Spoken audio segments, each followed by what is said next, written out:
9 yıl или 10 yılmы сахнада мындай халini көрген жоқ еді. Біздің концерт алдынан дауыс операторыбыз жоғалды һәм біз аны бүгін көрмедік.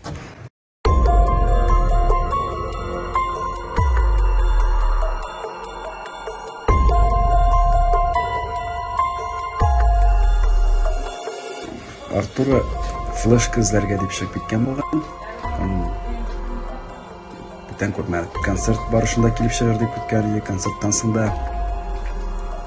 келіп шықмады. Һәм енді бүтін полицияларға звонить етіп, бүтін вокзалдарын іздеп, магазиндардан тексеріп, әлі іздеп бара.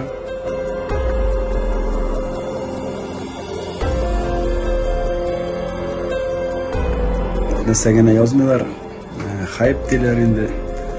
Шынында кіші жоғалды, біз аны таба алмаймыз.